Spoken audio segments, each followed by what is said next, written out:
Hello, guys. Good night, good day. I don't know what time that is for you now. It's around 9:30 right now for me. Let's check this out. Share my screen here very fast. Hey, guys. All right, let's get this. So we are 15 right now, so the number should increase a little bit. I know for a fact that some people, they don't like to wake up at 4:30 in the morning for some odd reason. So they're probably going to join later. But yeah, so we're going to start this thing right now, actually. So let's see, we're 17 now. Let's go back here. So I see Daryl in there. It's like I have to give a shout to some of my my buddies from ILM back in the day. Like I have Daryl here. Let's see. I think it's just Daryl for now. But oh, Gareth is there too. So, but Gareth has to figure out his camera and microphone. But Gareth is here too. Yeah, it's pretty awesome. And like every month we have like a bunch of very familiar faces, which is really cool. So, thanks for the support for sure. I see Gareth right now. He just came there. Like he looks a little sleepy. All right. So we stopped right a little bit before of this yesterday. You saw that I posted this online, like a time lapse. Basically, like I did what I said I would do. I worked until like probably like 12:40. Let's see. I can actually check right here. Yeah, around like 12:46 when I stopped this. So like another hour after the class, basically. And then I got to this point here, and what let me just switch this very quickly here. I have to go back to my screen. I'm just gonna mute you guys very fast here, so so we don't have any interference for now, but all good. Let's see, mute. Okay. So let's see. Let's just bring those images in here. So remember yesterday I said that I'm gonna approach in a little bit in a different way. So remember I was basing this model here on this reference right here, right? Which is basically like just a single picture. So one single picture, you cannot tell the whole story. There is a lot of missing parts in that puzzle that I was mentioning when it comes like to likeness and stuff. And I told you that this month I'm gonna give myself a pass and actually try to incorporate elements from different characters, right? So instead of like really nailing it and everything, I was like, okay, I'm in a good spot to actually move to the next image and try to capture some of the elements of the next picture. So I selected a couple of them in here, which is not like to say that they are totally the same person, because they're not. You can tell it's not the same person, right? Older, you know, it's like very thin lips and everything. But there's something cool about like the structure of the face in here. And like I said before, I want to capture some of the structure and the soul of some of those guys, you know, so I can combine everything into a single character. So it's pretty cool to see some other elements in here. For example, like I like the fact that the nose here is not symmetrical, right? There's a little bit of a crooked nose in there. The nose itself is not very broad, right? Like it's kind of like narrow in a way, but it has this volume. It's kind of like almost like a triangle. It's very volumetric here at the top. It's not like a refined, super thin bridge or anything. It's like it has quite a bit of volume in there. I thought it was pretty cool. And I like this subtle like double fold here at the nasolabial. When I model Dick Smith, he had a similar thing, you know, it's like this double fold in there, which is really cool. And it's just one side too. So remember, we're gonna be modeling stuff very symmetrically for a while until we start projecting everything and then going for the fine pore detail. And then we're gonna break the symmetry again. We can do this in multiple ways. I'm gonna go through it to explain to you guys. But you know, it's like there's something interesting about those faces is that you know, the shape of the frame of the face itself, right? If you look at the face, it's very oval shape in this case here, right? So it's not like it has like a strong jawline or anything. So it's kind of like, you know, it's like it goes like in really tapers around here, and then this is the widest area, right? Like you have this very big volumes in here in the cheekbones, and then, you know, it tapers again, and it's not like it has like a, you know, a gigantic cranium in here, right? It kind of goes back, so it's like very oval shape. But a couple of those guys that I found they have like a slightly different shapes, like this one here, for example, right? It's more of like a square shape. It has a stronger set of features, right? But what I like about this guy here, for example, and it goes completely against what I was trying with those guys. And this is going to happen a lot, you know, it's like I keep flip-flopping because I don't do like a lot of drawings anymore, right? So all my concepts are done straight in ZBrush these days, and I experiment with the form. So I sketch everything in 3D instead of like doing experiments with 2D. And so what happens is that I flip-flop a lot when I'm going for like a concept model, right? Like a creature or whatever. I experiment with some elements, and all of a sudden I abandon them, and I fall in love with some other stuff, you know, that I come across. So, for example, like the lips in here, they're super thin, and I was going for that kind of look, but I like how chiseled those lips are in here. You know, it's like in how dominant the top, the upper lip is in relation to the lower lip in here. So I kind of like that. So I might try to incorporate, or not. I might flip flop back and forth. But there's some very interesting elements in there. But what's more striking about this entire face, it's almost like, you know, it's like I follow those MMA fighters, and and there's a guy from Brazil. His name is Bigfoot Silva, and this guy has acromegaly, right? Like it's this, you know, it's like it's the deformation, right? Like your pituitary gland, you know, it's like starts like it's out of control. You basically like you start growing like nonstop, and all your bones they start developing too much. Kind of like what the what's that, Andrew the Giant, something like that, right? What's his name again? Is it Andrew? No, I don't remember his name. It's like the giant guy who was on all the movies. He was gigantic, and he had that kind of condition too. You know, it's like you just start growing on stop, right? And this guy, it looks like a little bit like that. You know, it's like seems like he grew a lot, like his face around here. It is a little weird, and I like that weirdness. You know, so another thing that I'm gonna do to create more interest in the model, because I mean, since I'm gonna be creating someone who doesn't exist just by using copy and paste from multiple faces, basically, I can go to town with you know, creating some kind of weirdness to it. And I think I might incorporate some of these very strange proportions. For example, you know, it's like this. Like I said yesterday, it might be a camera trick in here or a combination of both. But the proportions are so weird, you know, it's like how small the forehead is in relation to the rest of the face, right? So I might actually start incorporating some of those distortions, right? And then obviously, like I said yesterday, if you guys want to go for pure likeness, I would love to actually help you guys to get there and comment on everything and comment on what's missing and everything. If you guys want to go like full on creature, I'm going to support you guys. You're completely free to do whatever you need. The common aspect of this class is that we're going to be paying attention to the subtle forms, right? The secondary forms are going to be very important.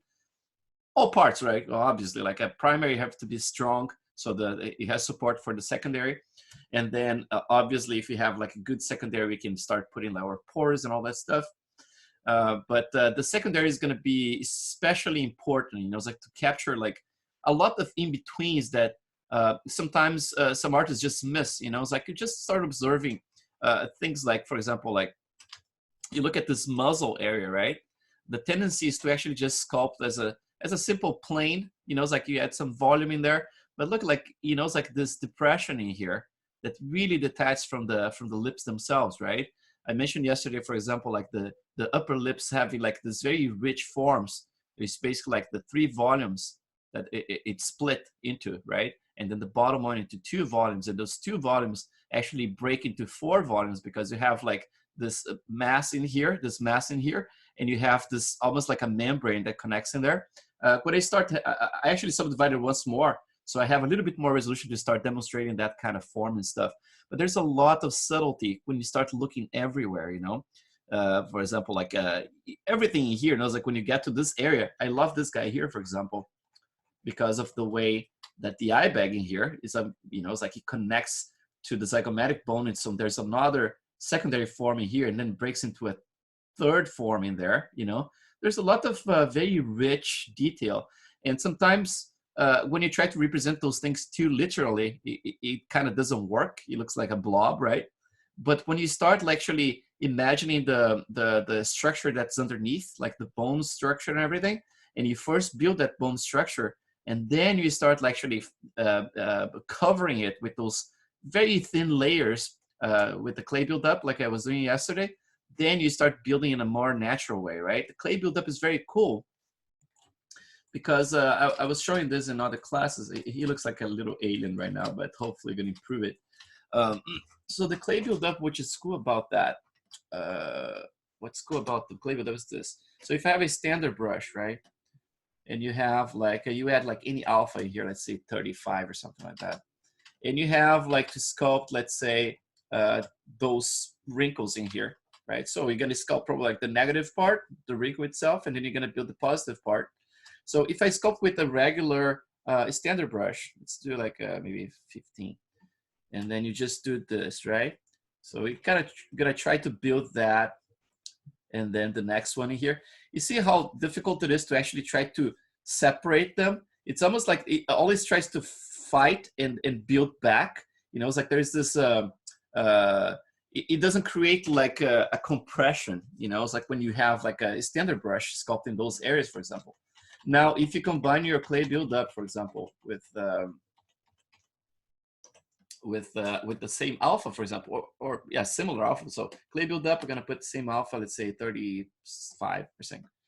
So now when I sculpt this, it's almost like it respects that area, you know, so I can then to create like the crease in between them is much easier because every time you build them, it actually respects more the neighbor area. And then if you keep sculpting like this, and it keeps creating this crease compression in between. So this is very important for areas like when you're sculpting like those wrinkles, for example, to build them up like this. It always looks much more natural when you sculpt with the clay buildup than when you sculpt with a regular standard, for example, right? You really create like this awesome natural looking compression. So let's just undo this stuff here. And then let's start and go straight to the sculpture itself. And then I'm going to comment as I sculpt, and I'm going to try to incorporate some of those elements from the other guys. So let's jump to this guy here, which is, again, like it's very different from what we have so far. It's like a narrower mouth, like. And then let's try to incorporate some of those elements because at the end of the day, we are going to create like a hybrid in here. So let's just like correct this nose area here a little bit. So let's try. Okay, I don't care, ZBrush, you can give me those warnings all day. Shift D. So just gonna go to the lower resolution in here a little bit, right?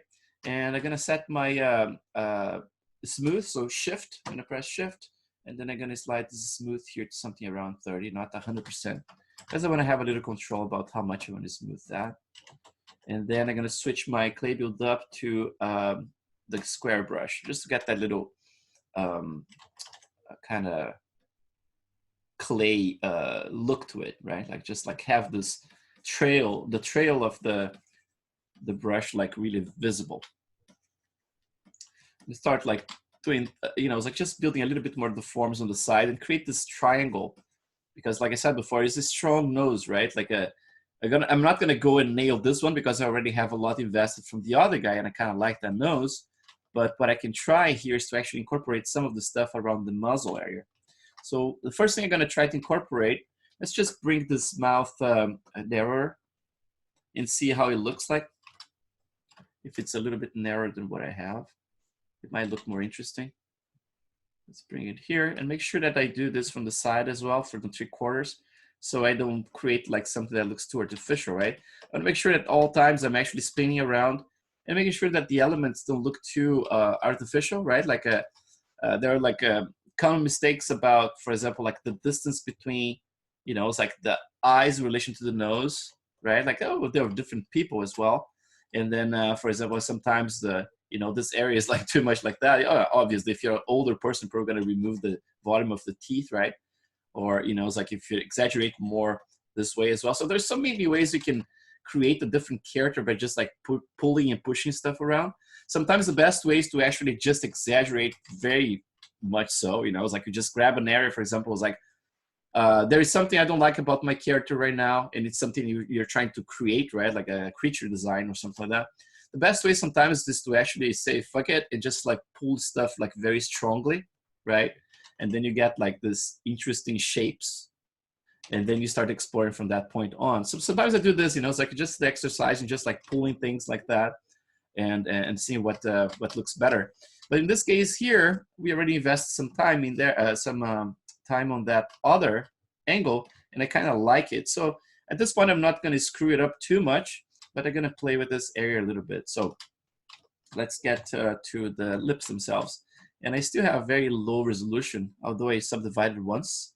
But I like to actually exaggerate the lip area. So let's do this. Let's just pull manually here. I could mask it, but right now my resolution is so bad that I can just do this manually. So I'm gonna pull it up slightly. And I'm gonna make sure that from the side, I get enough volume in this edge right here, right? This edge has to be a little bit over. Remember, you have to be able to create a little plane, a diagonal plane when you look from the side, right? Because you want to make sure that when you read this with a light, for example, like, you know, if you do a quick render like that, you have to make sure that it actually reads as an actual, you know, almost like a chamfered, right? Like a right there. So let's just bring this down as well. I'm going to make a little bit more of on the rounder side. And then obviously, I'm going to give myself like some freedom to exaggerate this later and make more, you know, appealing. But for now, I think it's going to be kind of like an interesting, oh, I think I'm going to keep that one for now. What happened? Control Z, there you go. I think it's going to be kind of like an in-between exercise to me, like to do those next 3 classes, this one included, with the ethnicities, because I'm gonna do all of them like that, kind of like giving myself like some freedom to experiment with some distortion, as of course I try to get some of the likeness, but exploring this other side of things, which make things fun as well, right? Like if you can create something that's unique, right? Like it's always very cool, because that way you don't get in trouble with, you know, an actor or someone claiming their likeness. You're making money out of their likeness. No, just kidding, obviously. But let's do this. Although I think it's pretty possible that someone might do that. You know, it's like even if you're doing like fan art, right? But if you're making money out of it, maybe some people are gonna give you trouble at some point. So let's do this. So and then I have like those forms in here. It's kind of hard to see in there because those pictures are so dark. But I just thought that this area here was actually very interesting as well, because you get like this pretty big volume that's building up right here. And I'm gonna build like basically like in 3 steps. So I have like the lip itself here. I'm gonna actually exaggerate this line a little bit more. I normally do like almost like a very graphical version of it. So I'm gonna just subdivide once more, so I get more resolution in there. So I get from that model yesterday, this is 2 resolutions more than that, right? But I was talking about, for example, those volumes here, right? And so if I switch to this brush that I created yesterday, which was I just realized that I closed my ZBrush from yesterday. So let's just recreate this very fast. Or not, I have the same brush here created somewhere. Carve 4, I believe. No, let's try this, Carve 3. Yeah, this one. So this is basically what I did yesterday, which was the brush 39, but tweaked with the alpha to create this point, right? And probably my stroke is already set to lazy mouse at lazy step 0.02. That's basically what I did yesterday, but this one is safe, so I don't need to do every time, right? So this one is pretty cool because you can actually just scratch the surface, right? Like it's just that brush that you create like scratches and build like wrinkles and things, right? So with this guy here, in a controlled manner, I'm just gonna scratch the surface in here, and then I'm gonna add that little center line right there. And then I'm gonna add one line. So basically like I'm gonna have like a positive version of it. So it's gonna just crease this area going all the way around. And I'm gonna go really around there, right? And then internally, I'm gonna get a little bit around here, and I'm gonna do the negative version of it. But then the trick is when I get around here, instead of like following this line in parallel all the way like that, I'm gonna cut it shorter. I'm gonna bring it around here. So you have this primary forms in here and there's a secondary form here, but this membrane here is gonna be kept, right? So this is just like a sketch for me to, you know, to look at the form itself in there. I'm gonna do the same with the top one. So I'm gonna just like really chisel this area here to create like this shelf. And then around here, sometimes it's a tricky one, right? To get the filtrum to read naturally. Sometimes you get a little bit too wide, sometimes it's too thin, right? So we're gonna do this, the positive one. Just really draw the contour of the lips, go all the way down there. And then I'm gonna do the negative right here. So this one, I can do almost like parallel. And then just cut it all the way across, right? So now I have those lines defined in there. I can actually come up with my clay buildup and then start doing some filling here. So I'm gonna just start with this little guy, this first volume here right in the middle. In this case here, I can actually use a little bit of a masking. So I just press Control and just mask the bottom lip just to isolate that so I'm not touching it. And then, you know, you see like I have very low resolution, so it's not like I could control differently, but it's gonna help. So let's do that. And then I'm gonna start very slowly. So remember, like my intensity for the clay buildup is like either 2 or 3, so it's very, very little. And I'm gonna build this following this the same forms that you see here, the little corners in here. I'm gonna just like build this to create like an elegant little form, almost like a triangle like that, right? And then from the sides in here, because the clay buildup, like I said, it respects like the neighbor forms, right? So it's easier to just like start building from the side in here and do like a kind of like a broad stroke, go all the way, kind of like with the broad stroke like that. And you create the second set of forms in there, right? So now it already became a little bit more, you know, has a little bit more structure. If it's too puffy and all this stuff, we can reduce as we go, obviously, but it's good to establish those forms. So at this point here, I could potentially, for example, just go there and, you know, I can tap this back up a little bit and make more flat. But at least I know that the form is there.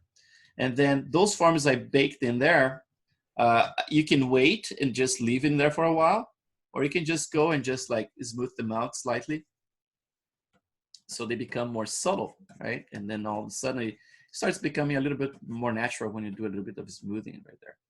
So I'm gonna reverse this mask. So control and click outside. So just reverse it. If you wanna hide the mask, you can just press Control H, right? So now Control H hides and unhides. So at least like you don't have this annoying, you know, dark area. So just gonna do the same thing here. So instead of going for 3 different volumes in the top, I'm gonna go for 2 volumes now, right? I'm gonna dig this one here a little deeper. And I'm gonna start building up from the inner part to the outer part. It's important to also create an angle like that, right? So a little bit of underbiting here that I can actually correct. Can bring it back a little bit. It's good to have, for example, obviously you're gonna find people with big underbites and everything, but in this case here, I don't think that's gonna be an intention. I'm gonna definitely bring this area here out more, but I'm gonna bring this in a little bit as well. So there is a, you know, it's like the idealization, of course, like, or someone who doesn't have an underbite, is to have a little bit of an angle, right? That there's a diagonal here, and that's diagonal almost like mirrors. Not mirrors, obviously, one can be more angled than the other one, but you're gonna find this between the eyelids as well. In this case here, you see the top eyelid in relation to the bottom one. It's a little bit too much difference, right? So I'm gonna have to actually kind of like equalize both of them, and then bring this one out and the top one back a little bit. And this I'm gonna do the same in here. So at all times, like checking different angles, and you know, it's like even from the bottom and seeing if this, you see, like in this case here, it became a little bit too, you know, it's almost like he's doing like a O shape in there. So I'm gonna just bring this out a little bit around here. Oops, now I have my mask, so I'm gonna undo it. See, like there's a lot of depth in here in this area, so I'm gonna bring it out. I'll bring it out a little bit and make sure that it has a nice, elegant curvature, but it's not something that's too, you know, exaggerated, almost like a kind of like a blend shape for an O or something like that, right? So let's do this. Let's bring this one out a little bit, and let's go back to this area around here. So let's do clay, and I already dug this area a little bit. So I'm gonna just try to go around and create like a very, almost like stylized a little pillow in here, right? So just a little pillow, add that form in there, making sure that it reads okay from the side. And then if it's exaggerated, obviously you can just like remove some of that form slightly. And then when I get here, I'm gonna dig this area a little bit, like that. And then I'm gonna do a little smoothing here. And now it goes from something that's very simple, right, to something that has a little bit more character now. In terms of how you're gonna blend those things to prevent the exaggeration of having like those things so, you know, it's like divided and everything, it's up to you how much you're gonna remove that. Some people like to keep those things very exaggerated because it looks a little bit more like a classical sculpture, right? Like that everything was kind of like, you know, very on point with the anatomy, right? So it depends on how much you want to push that, right? So that's how I establish the lips. Normally, it's normally like a very fast process, just like we did here. And then obviously, as the time passes, we're going to be tweaking this and adding the asymmetry and everything. But that's normally how I establish it. You know, it's like I establish this outer line first, right? First the outer lines, both the top and bottom. Then the negative version inside, right, with this little offset at the end in here for the bottom ones, not for the top ones. The top ones, you can add a little bit of that, but this one I normally like I start bringing it back a little bit earlier than the top ones, right? You can find this like in anatomy books as well. You know, it's like it does have this split in here, and you're gonna see this a lot if you look at the reference site I posted yesterday, which was one of them. This gentleman here, Joe, right, like who posts all those awesome head scans, not scans, but life casts, right? And then you're gonna find out a lot of, you know, it's like if you look at those guys, for example, this guy you can see right there, right? That's where it ends right there. The volume around here too, very subtle. And then you have the lip extending all the way there, but the little pillow is ending right here, right? You're gonna see this very clearly with some people, like especially like women. I saw one the other day, it was like, holy smokes, this is Tom Hanks here, for example. Look at that. So it ends right here, right? That's the shape of the lip in there. But then how far it goes, like this little membrane, right? Like it connects all the way to the corner right there. So there's this big area in there that's that we tend to actually forget that's there, you know. You're gonna see this over and over. It's a shame I didn't see, like there's one I saw the other day, like a woman, I don't remember the actress. It was like huge, man. It's like it's easier to see because they have like this plum kind of, you know, like very juicy lips, and then it's easier to see what's going on. But I'm gonna let you guys like do a little. Oh, this is Jerry Lewis. Same thing, right? Around there, right? You see, like it ends right here, but then the line itself goes and goes on, right? And then obviously a lot of this stuff, like it's very hard to see when you're trying to sculpt the likeness from a picture, because this stuff is all blended with color, right? Like you're dealing with a lot of stuff. There is the color of the lips themselves, and there's the color of the skin, and there's an area that they blend. And sometimes this blend is not like we imagine like a lipstick kind of blend, right? Like that's kind of like a very defined line. Sometimes it blurs for a while, and you know, it's like sometimes it's a very, very diffuse blur, and sometimes it's very, very spotty as well. So you see like the redness in there. It doesn't go like from red to skin color all of a sudden. It's kind of like it has all those variations in there, right? So we're gonna be dealing with that when we are painting the textures as well. So now I have a little bit of a hybrid. It's not like a spot on representation of what I see there, right? but it's getting a little bit more of a character that I was actually hoping for him to have. You know, it's like a little bit more of those, the dominant top lips. And then here, I'm gonna start, like I said before, adding some more volume in the bottom. So I'm gonna just do this. I have to add a little interface here with my shortcuts because yeah, I'm switching this. It's probably bothering you guys. It doesn't bother me, but it's like driving a car, right? Like you're going over like speed bumps and you don't care, but the passenger definitely cares about it. So sorry about that. So another form that I'm going to be paying attention here is this awesome one here, right? So I established the lips, and you saw that when I built this, I brought them forward, right? Like especially this edge in here to create that. I can actually go a little further than that to create this little line in here, in the diagonal that I was mentioning about, right? And then I mentioned also that I want to remove some of the underbite that's being created. So let's do this as well.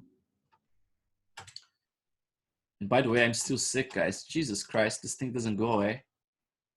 It's like Brazilian pest. I got the Brazilian pest. I would be able to fight it if I had coconuts and bananas available, but I don't. Chris, you're being racist against your own people. All right, so stop goofing around. Let's just do this.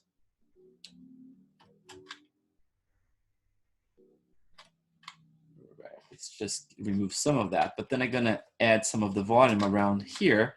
And you see like the chin looks like it's very messy right now, right? Because like, what's that bump in there and what, it's disconnected, right? So let's try to level this. So I'm just gonna bring this out. So down first. Gonna add a little bit more volume around here, and especially around here, because there is a,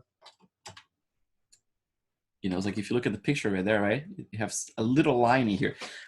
When you're sculpting something that you don't have a lot of reference from, like high res or something like that, you have to guide yourself by shadows, right? And the shadows can be deceiving. But after some time sculpting from multiple characters, you start kind of like understanding that if certain thing looks like in a certain way from an angle, you can tell that when you flip this model and go to the side view, it's going to look in a certain way as well, right? I remember like when I first started modeling a transformer, when I first got the job at ILM, the first transformer I model, my model supervisor, he was actually telling me like, oh, in this form here, you're going to go with it kind of like concave, right? And I was like, no, this is a convex form. It's like, no, this is a concave. So I had this little discussion from the get-go because we see things differently, right? And I don't remember if he was right or if I was right, but I ended up doing what he wanted. Well, obviously, I'm there to do the work for someone else. But it's interesting because a lot of people, they observe the forms, like when they look at things like that. And sometimes you get to a point that you see things in convex mode, and some other people are going to interpret as concave form, right? So I think that only comes with experience, you know. It's like after some time experimenting with it, you start identifying those areas of problem. It's not something I can tell you guys like what are the main traps for myself, but I mean for you guys probably going to be slightly different, you know. As I do this, I'm going to try to simplify some of those forms. Yesterday, I kind of like start adding a little bit too much of those little wrinkles here and there, right? And at this point, maybe it's more interesting if I just keep focus on the primary forms. The only thing is that I have trouble doing that sometimes, especially when I'm doing likeness, because I model primary and secondary forms almost at the same time. And same with the tertiary and secondaries, almost at the same time. I make them play together, you know, because one thing doesn't simply stop, right? Like you don't stop like in the primary forms and then, you know, and the other ones are completely unrelated, right? It's almost like if you're doing a sculpture with clay, obviously you have to respect those because of hierarchy, right? Like you have to build the foundation first. It has to be very strong in order to build the next step and next step. But when it comes to digital, you know, it's like everything is much more flexible. And if you're building like primary, secondary, tertiary forms, for example, if I'm doing like wrinkles, I'm gonna show when I start doing the fine detail and stuff. I can do it both ways. For example, I can start like with the fine detail with pores and everything, and then use a brush like the elastic brush we're going to be talking about to actually help me to build this area without destroying the detail that's in there. And I can do the opposite. I can block everything with with the broad strokes, like bigger wrinkles and everything, and then break it down like a clay sculpture would be. But we have much more flexibility with CG, so I take advantage of that. I don't see this as a media that we have to really emulate clay.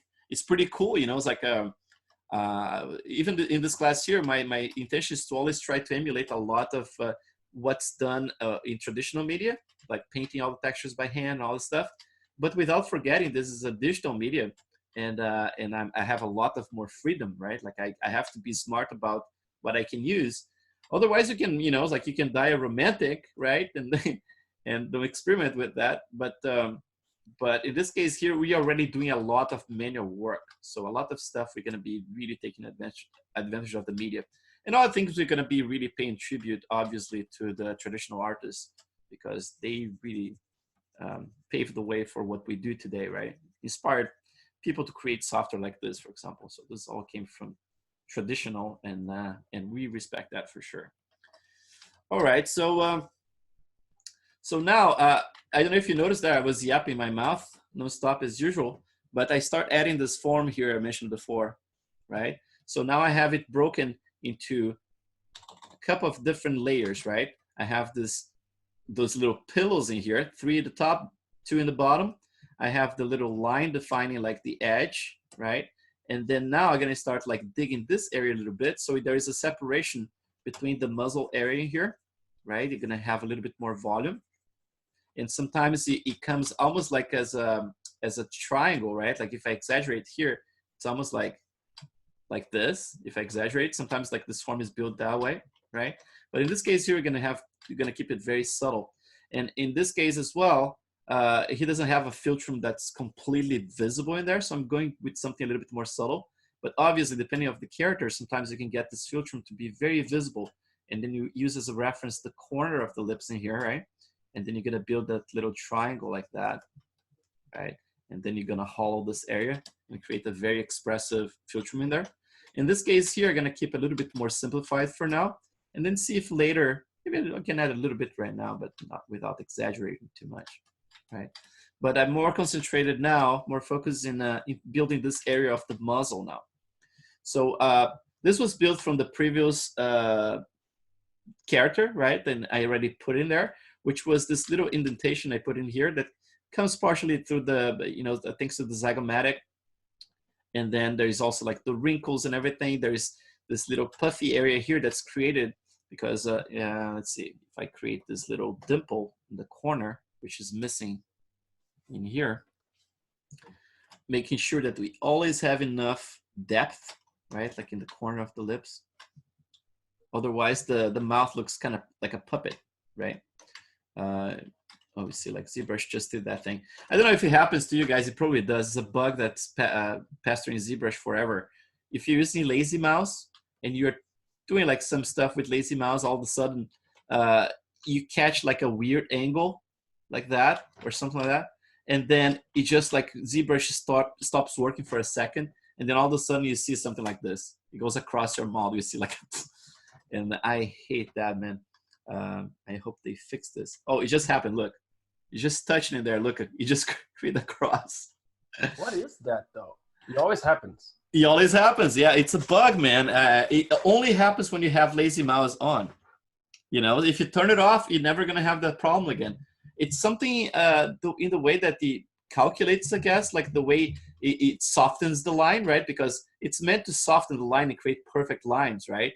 So there's something about it that if it catches a weird angle, it shoots across the model. It's freaking annoying, but I hope I can get, oh, again, look, Jesus Christ. So at this point, let's do this. So I'm not like cursing all the time. Let's just turn off the Lazy Mouse.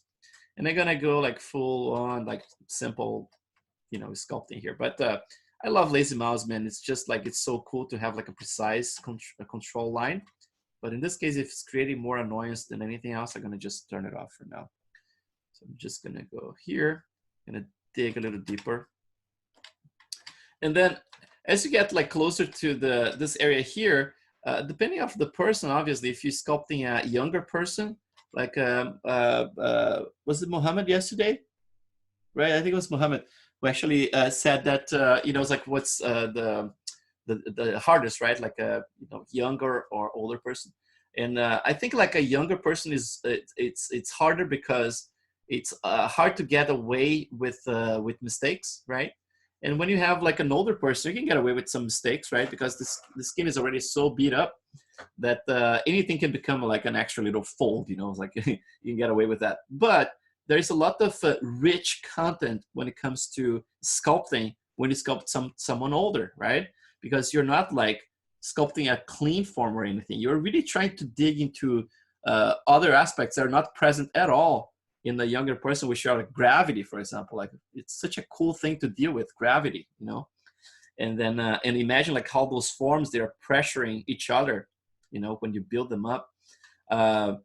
I know that some of you guys already started your models, and I just want to apologize that I might go a little bit mute on you on commenting too much, because a lot of stuff that you guys are going through right now, we're definitely going to be dealing during the course of the class. And I just, it's harder for me because like if I respond to you like in private, for example, like I have a couple of you guys asking me in private, it's almost like I'm going to stop to actually give you attention, right? Like individually. And then I'm going to have to repeat myself completely to the rest of the group. And then you're going to get that in double, basically. You're going to get the information twice, right? So I just ask a little patience from you guys, because at some point we're going to all come together around the same problems, and then we're going to struggle together and get over that stuff altogether as well. It's just like unusual, because in the past I would actually hold those classes from the students. It's like in July, for example, I said like, you guys going to get access to all the May and June classes, but I'm going to have to keep you on hold until the third week. So like until the third week, they had no access. So they followed the whole thing with me. And then the third week, I would just like, okay, now you can have access to everything because you already passed that threshold, right? But in this class, it's a little unusual because you guys already start practicing and everything, right? So it's kind of, I know you guys are pumped up. I want to push to the next level already, and now you're kind of like resetting and going back to the basics here. So I'm sorry about that, guys, but I promise it's going to be worth it, and I'm going to do my best, it's like to reply to you guys if you send me emails or whatever, but I would rather if you did this kind of like a posting, for example, like in the group, because if I do comment on your work, other people are going to see my comments and they're probably going to take advantage as well if they are in the same spot as you guys. So that would be cool, it's like if you can post in the group, yeah, that could be very helpful for the others. So let's try this. And then, so slowly I'm building up this area here. And bring this curvature is very interesting too, like the nasal labia, right? Because you're gonna see in all shapes and forms, but the important thing is that it has to look like it has volume, right? So if I'm building from here, it's looking a little flat. Maybe I can add a little bit more volume towards the front, just to add a little bit of that sagginess to it. And you see what I'm doing here, it's already a mistake, which is like using the move brush with the focal length under 0, right? Because if I pull stuff, I start getting this kind of result, right? So I have to be careful of that. So I'm gonna just go back to 0. I probably tweaked it by mistake, and now I get a little soft. All right, so let's go with that. And then around here, I have this line changing direction in here, which I'm gonna keep symmetrical for now, but then obviously at the end, I'm gonna remove it. And then this area here looks like a very, very sunk in. So I'm gonna just smooth it out and build it again. Actually, I can build it with, did you guys ever try the elastic brush? It's very cool because it does this, look. It preserves everything that's underneath. I never used it before, and Frank, who used to work with us at ILM, introduced me to this brush, and I was like, oh, that's very interesting. But by default, it's just like the clay build-up, you know. By default, it doesn't do it to me. Like, it looks weird to me. But then as you start tweaking it, it works really well. So for example, if you have an area that you have like detail already, it can be like even like in HD geometry, and you want to just like keep sculpting on it without erasing the detail. You can just go back in resolution, right, and sculpt the lower resolution is one option. But you can keep in the high resolution, just use the elastic brush. But by default at 87 intensity, it does this. So it's like, oh man, this is not helpful at all. This sucks. What the fuck, right? But then you just like, okay, let's go to, let's say like 30 intensity. It's like, oh, that sucks less. That's more interesting. And then you can combine, for example, with an alpha. So you can do like an alpha 35s here. And then you realize that, let me just exaggerate again here. So if I do like back and forth like that over the same spot, it's still pretty weird, right?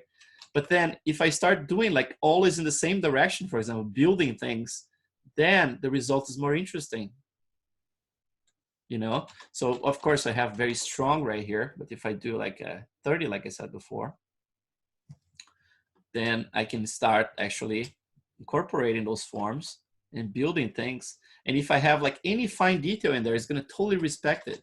It's not gonna erase anything. So if I wanna lift this area here, for example, I can use a combination, go to the lowest res, and just do this, or I can, you know, it's like do a little smoothing in there as well. And then if you go to the highest, if you wanna preserve that crease in there, you can do that. But I'm gonna keep like smoothing at least this area here a little bit. And then that way you kind of preserve as much as possible whatever is underneath, you know. It's very useful for the fine detail later on, that's for sure. So I think like from this area here of the lips, we can actually migrate to the eyes, because the eyes look very alien. And the eyes, I mean, like in this case here is gonna be a tricky one, right? Because I love both. I love this feel here, which is more like a puffy eye, right? You don't have a lot of wrinkles or anything. It's just like very puffy. And like I said, it breaks down into 1, 2, 3, almost like 4 forms, right? And this guy here, which is like, it's basically a squint, right? And the cool thing about those eyes here, you get like very strong triangles. And it almost like make it look, because of the shape of his face being so long, that the eyes are very, very close together, right? Which they are, you know, seems like they are fairly close, but they still should respect like that proportion of like 3 eyes, right? So basically like that, probably like 1 eye distance between the 2 in here. But because his face looks so large, everything looks so tiny in there. This guy looks a little bit more on the normal side, right? But in my case here, they look very far apart, right? Because I didn't work on the caruncula area, like the inner little gland in there, right? So I think we can start doing that. One thing we started looking in one of those previous classes was the distance between the eyeballs themselves, right? Because when you're doing a drawing, you're always like using this rule of having like 3 eyes. So between the 2 eyes, there's a distance of exactly 1 eye. But what that means is basically like it's the corner to corner distance of the eye. But in terms of eyeball, it's a different thing. We're gonna look at the distance between eyeballs tomorrow, and we're gonna look at the scale of the head as well. We're gonna try to incorporate already to this model here before we even bring to Maya. But what's interesting is that between the eyeballs, if you put like 3 eyeballs, right, like 1 against each other, like 1, 2, 3, it looks wrong, because it is wrong. The eyeballs are actually smaller. So the distance between the 2 eyes is actually, if you put just the eyeball itself in there, like in an X-ray, you just see the eyeballs, you're gonna have 1 eyeball, 1 eyeball, and if you put the same eyeball in the middle, you're gonna have a gap, like almost like 1/3 in each side. So that means that the eyeball inside of this, it's smaller than the cavity itself, because you have the whole thing wrapping around, and you have the caruncula filling up that gap in the middle, right? Another thing that's very curious is when I was sculpting my wife, for example, she has like a, you know, it's like sometimes I look at her and it looks like her eyes are a little bit more looking like in different directions, you know, it's like a slight rotation outwards. And then sometimes I look at her, it's like, no, it looks like completely perfect, like, you know, they're looking straight. And I was like, why is that? And then I started actually experimenting with the size of the caruncula. And I looked at her carancula in person, and they are very tiny carancula. She has very cute ones like that. And just by doing that, by reducing the size of the carancula, it looks like the eyes are getting, you know, rotating out automatically, which is weird. And then as soon as you fill up that gap a little more and put the carancula slightly bigger, the eyes self-correct. It's very weird. In fact, you're going to try that.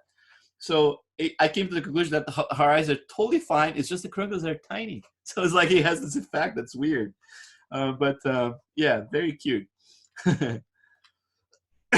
So let's see, like the eyes themselves. I don't have high resolution in here, as I normally don't for those things, but I'm gonna use what I have in here, and then later we're gonna refer to actual, you know, it's like a better references for eyes because we're gonna need it. But I'm gonna definitely bring those eyes closer for now, and we're gonna start working on the carancula area as well. So I'm gonna just bring those guys closer. Maybe not by a lot, but let's try this. So make them a little bit larger. I actually have this fascination with the tiny eyes because they look more like creatures, you know, it's like if you're trying to stylize someone. An example is this one here. Check this out. I did model a Native American before. You probably saw this guy. It's, let's see. Chief, I think I named Chief Scorpion Head, right? You probably saw this guy, but it's a stylization of Native American, and I sculpted him with very tiny eyes. So it's like very stylized, right? I was building like this scorpion head in there, and look how far apart they are. So it's basically like the opposite we are looking at right now, right? Like it's very close together eyes, but I made a little bit more like an animal kind of style, you know, it's like, so it's like he has this kind of like interesting look to it. This looks a little bit more like a creature somehow, just by making those eyes tiny. And I like the, you know, this style. This is the first version I did.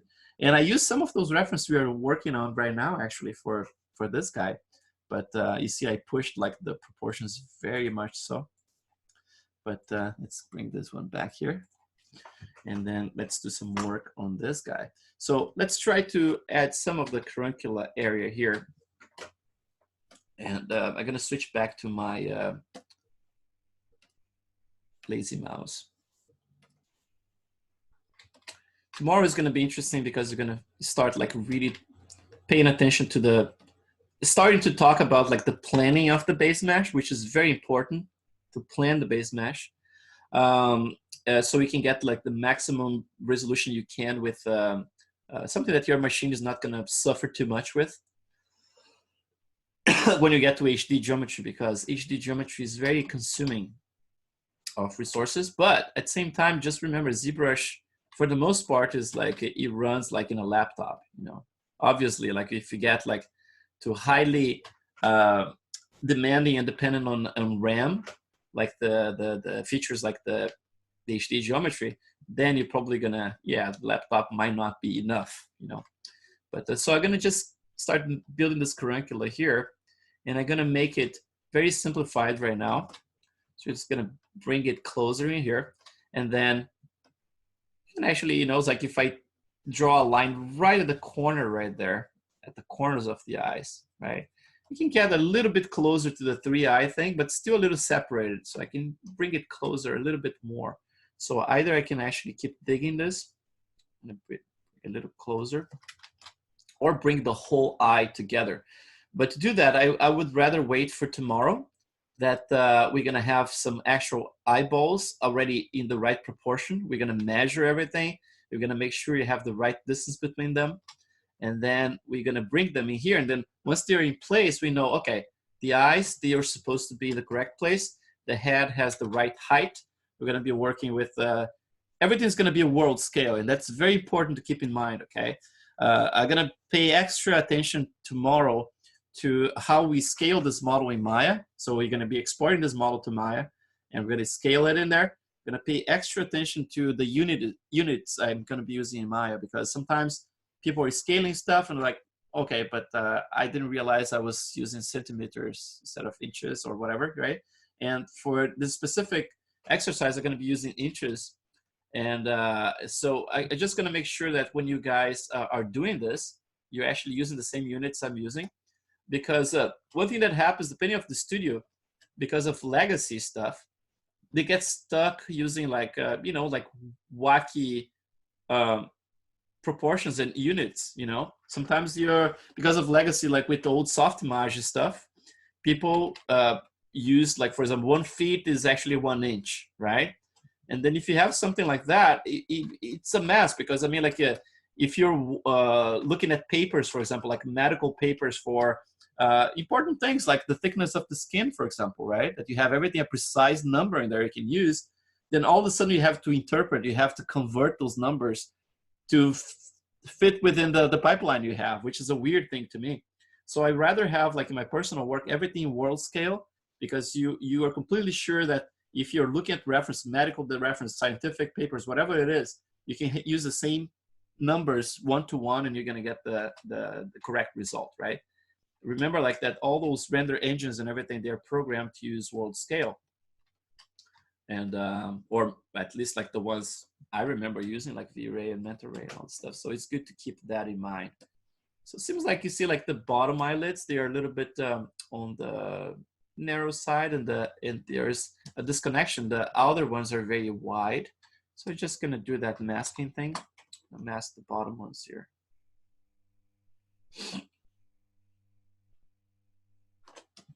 And I'm just gonna bring those guys closer. As I do that, I'm gonna correct also the orbital here, right? Because you wanna make sure that this is the frame that's framing the eyeballs in there. So if you're moving stuff around, you better like correct and make sure that everything is consistent. Even from the bottom here, I can tell that, you know, there's volume missing in there, especially around this area here. Let's get, remember, like, you know, it's like my little skull I was mentioning yesterday, right? You have a little skull handy like that. A life size would be cool. I think I still have to get a life size one. But if you have a little skull like that, it's helpful just to see like the zygomatic structure, right?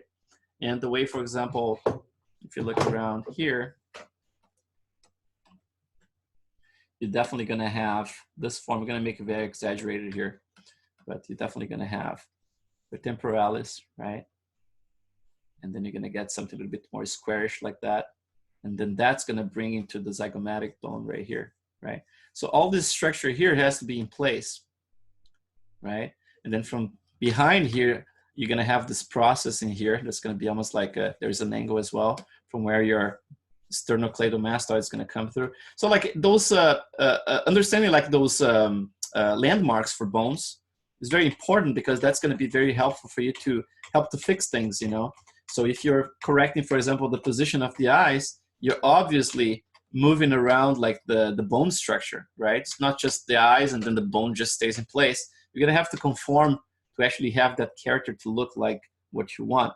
And then I was mentioning this area here, for example, it's almost like I'm missing this volume coming towards the ear, which is based like more towards like the middle right here. You're gonna have a little bit more of that volume right there. Oh, my alarm just went off. That means that you know, I normally just tell you guys, like, you know, obviously, like you can at any time during the class, like even at the beginning, you're free to ask stuff. It's just that it's easier for me to keep the flow of my, you know, the way I'm thinking and explaining things to you guys, if I can keep like talking the first hour and then open the second hour. But at any time, if you want to interrupt me, you guys are free. I mean, so yeah, at this point here, if you guys have any question, just like feel free, guys. Like it's your time for sure.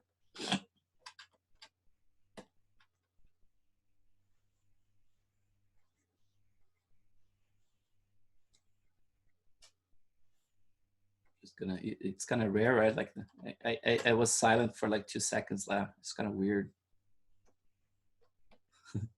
So what I'm doing here right now is actually just establishing this line for the nose. So one thing that it's another mistake, and I did this many times too. Lots of things, you know, it's like you explore area by area, you know, it's like things that you make more mistakes, and over time you kind of fix them. But the nose is one thing that it looks super simple at first glance, and it's just the most pronounced thing in your entire face, right? So you should be more careful with the structure of it. It has a lot of interesting forms. And then in this case here, I'm keeping everything very round in here, but eventually I'm going to start to establish some lines, for example, some square lines. So I'm going to go, for example, from the bottom in here. Let's start establishing like some the nostril here. So I'm going to just build it kind of long. A common mistake is to actually do them like this. You just make a little hole like that, and you're like, oh, that's done. But sometimes the hole might be a little bit small, but then the form itself extends a little bit further. So you get this longer form, right? So in this case here, I'm gonna have to actually study some of the Native American noses. If I can find anyone from below, that would be great, but I really don't know if I can find that. But I'm gonna start establishing this area right in the middle here. Let's just pull up some reference here from the interwebs. So if we just type like, let's see, nostrils, very important key. So nostrils, right? So we have like, gonna find like lots of different, look at the little baby in there, it's cute. What a baby. Someone said that one day. So let's see, this one here. Oh, there's a lot of interesting ones. Like I have a very asymmetrical nose. I broke my nose, and it's not quite fucked up like this, but it's definitely like one nostril is much closer, is much more closed than the other one. And it's funny because the one that looks more closed, it kind of like opens inside. So there's this S curve in my cartilage. So actually both sides are pretty blocked, but the one looks more open than the other one. But let's see if we can find like a longer nose. Yeah, like something like this. Still a little too cute. And this one is a little bit too exaggerated. But overall, we can use like any of them really, just to get the structure of it. It's just like, I don't know if those guys are, yeah, maybe I can get one of, let's go with this one here. It's very exaggerated though, but let's do it. Anything. Hairy nostril, oh, that's the laser and beauty. Man, the random reference on the internet. So let's try that guy there.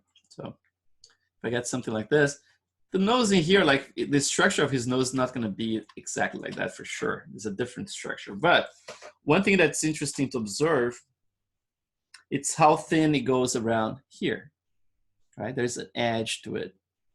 A common mistake is to actually ignore that and make everything super rounded, and it looks kind of like simplistic at the end. And another thing that's common too is like to have this area here, this middle section, to be very wide. So we start like, because you're trying to keep the nostrils very tiny sometimes, you forget to bring them up to that point that I was mentioning, that, you know, make them a little longer. And then because of that, this area here becomes very wide. So we're gonna start digging this, and you're gonna start noticing there's a diagonal in here. And this is gonna start blending into the muzzle itself, right? So we're gonna have like another set of volumes in here. So we're gonna have this one here that's gonna wrap around. And it's actually is going to start playing with the muzzle area, right? Sometimes it's very well blended, so it's almost like there's a seamless transition in there. And in some people, it's like you can actually see this hook very clearly. It's like it goes like this really nice hook in there. In this case, I'm going to add the hook, but maybe later I'm going to remove it depending on what the character needs and how I you know, flip-flop between my personal taste for the character itself, right? So, but I'm gonna start building this and making sure that I have this line in there, very chiseled like I have in there, right? And then around here, just gonna dig a little deeper and then keep building the hook. So right there, so just add a little filler to keep this curve in check right there. It's a tricky part when you're planning your topology, for example, because sometimes you create an area that's very pinchy, right? And then all of a sudden, when you're sculpting it, you're fighting that area because you try to carve it and all of a sudden it pops back. It's weird. But yeah, it's like it's the kind of like tricky topology area, at least for me sometimes, you know. But sometimes you just force your way, right? Just like do it and fuck the topology. I mean, like, if you're planning something for animation, everything has to be extremely precise, right? And you have to make sure that things are very easy to deform. But in this case here, we're working on portraits, and then the whole point is to actually bypass the boring part. I mean, like, that's all I'm trying to do in those classes, you know. It's like I have a lot of very technical tasks to do at work. And one of them is that, like, planning topology in perfectly so the animators can have like this, you know, perfect deformations and everything. But this class here, I just want to have fun, you know. It's like, so I'm kind of like bypassing all the boring stuff and just going to the juicy stuff, which is like either the creative part or the part where you just swing the form, you know. So you just do the cool things, you know, sculpt. You know, it's like if you're a traditional sculptor, you're not worried about topology. Who cares about topology, right? You just want to carve the form and just express yourself. And that's basically what we're going to be doing here. But obviously, if you are like experienced artist, right? A lot of you guys are, then you're going to be like, oh, in the back of your mind, it was like, okay, my plan is more ambitious than this lazy Chris Costa guy. I'm actually going to animate this whole thing. And so in that case, you're going to be like, okay, I'm going to have to actually plan my topology a little bit better than this bastard is doing right now. So let's see. Let's go here. So again, I'm going to just force this area here to be narrower, right? And then I'm going to make sure that the muzzle area, right, I have this nice little volume in there, that the nostril area is almost like an echo of it. So you're going to see this triangle like this, right? So you see there's one triangle underneath here, which is the muzzle itself, right? You have the philtrum in there, and then you have an echo of it. That's this area here. So I'm going to try to reproduce that. So I'm going to increase a little bit more of the volume around here. And then the muzzle, I'm going to split into another little area just to separate the two of them, even if later I decide to blend them. So basically, like in the bottom of the nose in here, what I do sometimes, I just create like a line like this. And this line sometimes stays, especially if it's an older person. They do have this wrinkle that's created in the base of the nose.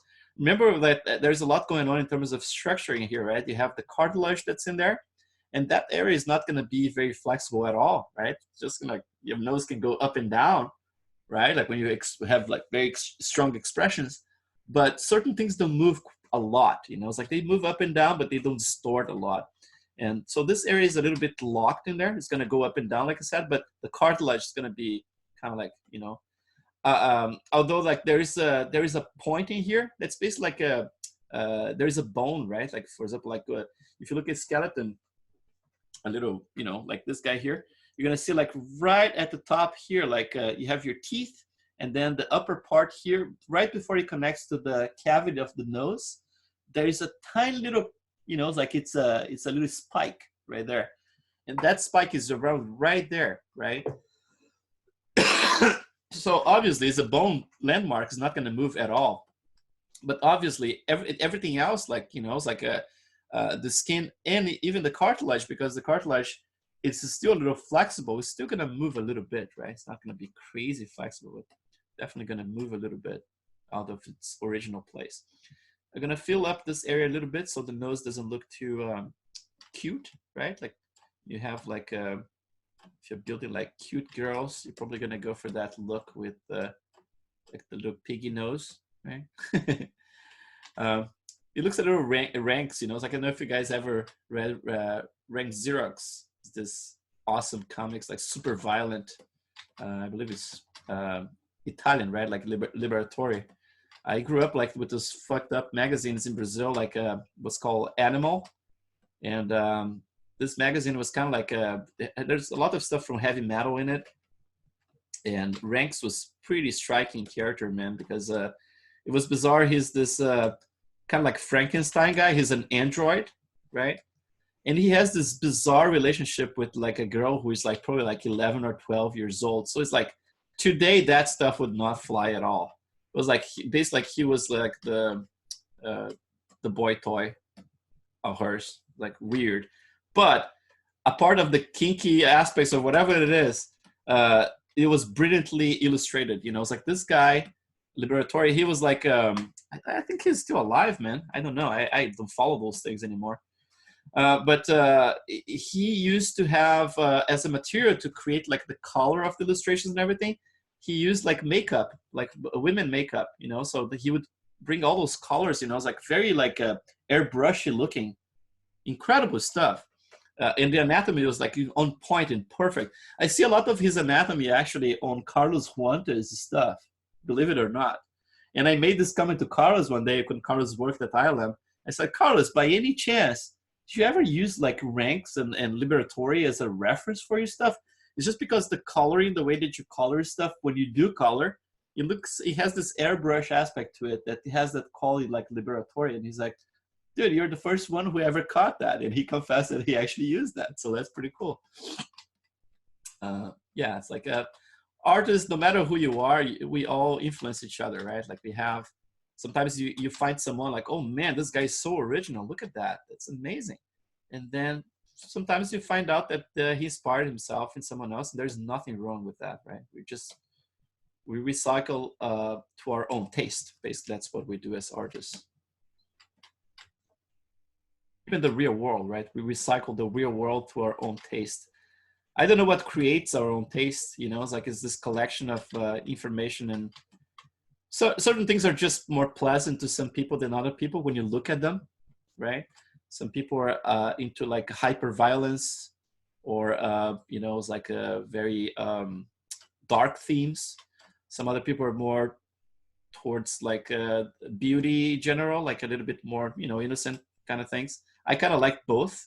And I like the dark stuff if done very intelligently. You know, it's like, for example, like you can do dark stuff by using beauty in your favor, you know, it's like, and I think that's the coolest part of it. And you see this like in the old masters as well, you know, it's like a lot of those guys they're very twisted stuff. Look at the Euronymous Bosch and all those guys. Some very freaky stuff for like what, like 1400s, 1500s, and totally like on shrooms, right? But and still like representing dark themes and stuff, but with a lot of beauty in it. I like that the best, you know, because otherwise I get tired of it. Just like it looks too obvious to me.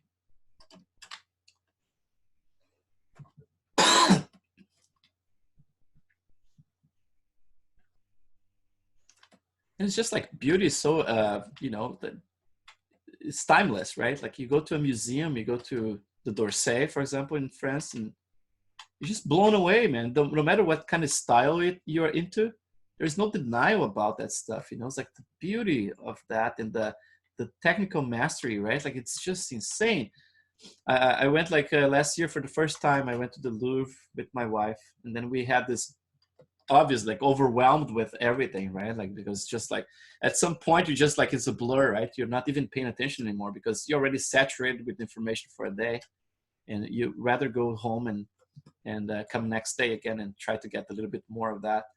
But then I was blown away, obviously, for the historical aspects of it, and to know that a lot of those guys doing those pieces for you know, for temples and things like that, a lot of those guys are anonymous, right? Like some of those guys back in the day, they're considered basically like artisans, right? Like they're incredible artists, but there's no authors, right? It's basically like, it's just, oh yeah, he's just the guy who builds the statues, right? It's just another dude. And then later those guys start being acknowledged, right? And people would consider them like very important parts. And then you start seeing the names popping, like, oh yeah, this is a, you know, a piece from this guy, and it's pretty cool. But so the Louvre was this very historical lesson to me, right? Like in figuring out like all this different, you know, types of art history, right? Like not parts, but stages of art history, right? Like going from the very static sculptures from the Egyptians, right? Like very static, and everything is very symmetrical, and then the faces are sideways, right? Like the bodies are kind of like, the body is kind of front, like facing you, but the feet and the faces are kind of like sideways. So there's this weirdness, right? And then you start seeing like the very end of that period, some of the statues starting to walk, right? So instead of like, there's already like a mention of one foot in front of the other one. And it's like, huh, there's a little bit of motion starting there. And then you start seeing the Greeks going to town and then destroying everyone with everything, right? Like the Greeks really nailing like proportions and all that stuff and creating idealized perfection. And then you see the other phase, right? So you go from the Louvre, you go to the d'Orsay, and then you see those statues who are like taking to the next level everything that was done in the Louvre, basically like extrapolating the techniques in terms of what can be done with marble and creating clothing, like incredible stuff, right? And just like yeah, it's incredible to just see, and then seeing obviously like the Romans rediscovering, the Greek stuff, it's like with the Renaissance, right? And then you just get this new surge of, oh my God, those Greeks kicked ass. How did they do that? Let's study how they do that. So they, all those artists like study proportions and coming up with all those rules that we use even today. So like we own a lot of those Greeks, man. Those guys are insane. And then obviously like the Romans who took all that stuff and study and brought to us. I keep like talking about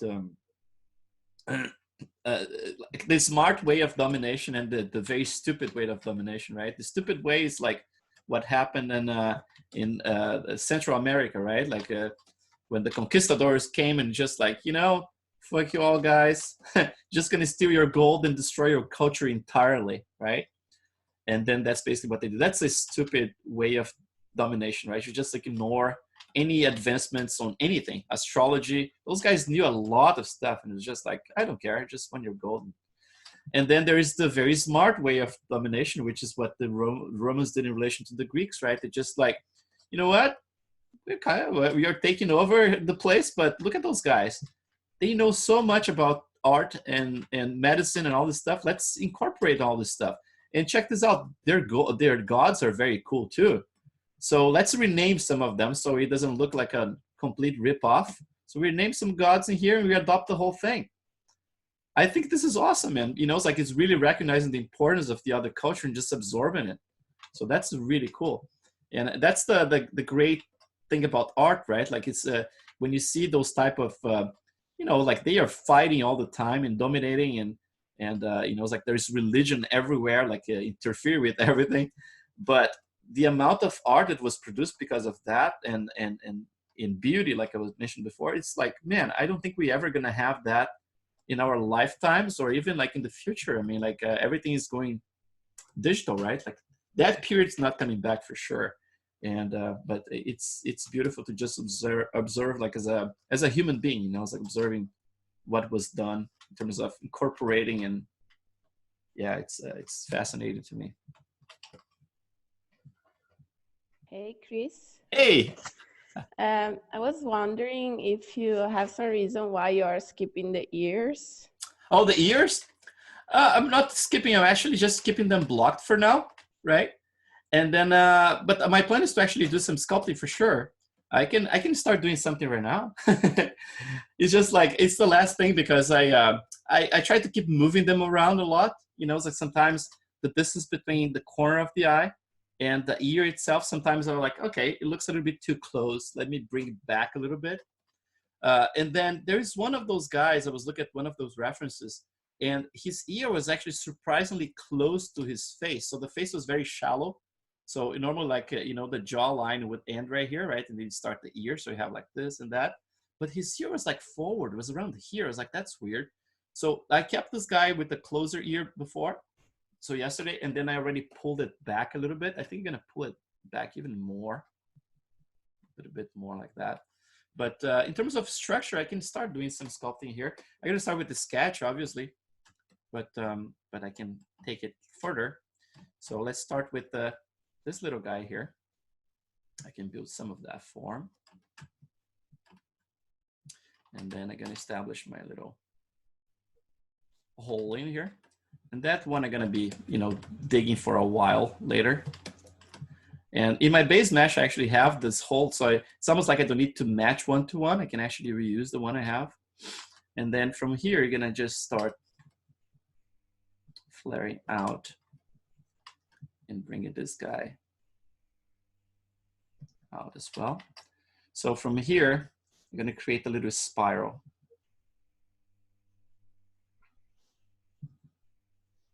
Around there. Start very slowly and then build on top of it. So I'm going to start digging this deeper and deeper around here.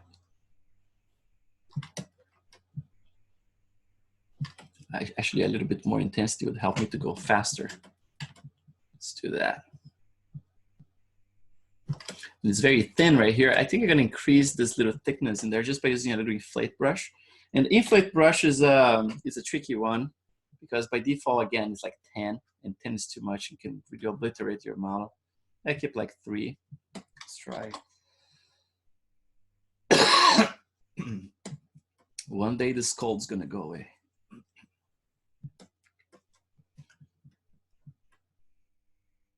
Just add a little bit more volume around there.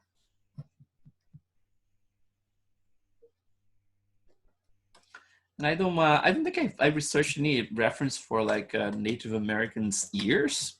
So I'm gonna go for a generic one for now. And then maybe I can even establish those lines first with the little carve brush here. Just gonna do this one. And then basically like you have this little spiral going this way, right? So you're gonna create this little line, but then there is a counter one coming that way. So basically like from here, you're gonna dig this area here is gonna create a little cavity. And then this is gonna split. Sometimes it splits pretty good in 2. So I'm gonna create a little split in here and then another one in here.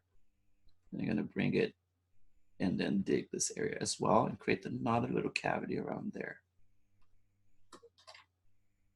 And then I'm gonna continue this. It's gonna become almost like an entire form here. And I'm gonna close up this little hole a little more. So now that I have something sculpted, I can start like actually just a little smoothing and pull some stuff with the move brush. Yeah, the ears are kind of like, I definitely like sculpting them for sure. It's just like, I just leave them like for last for some reason.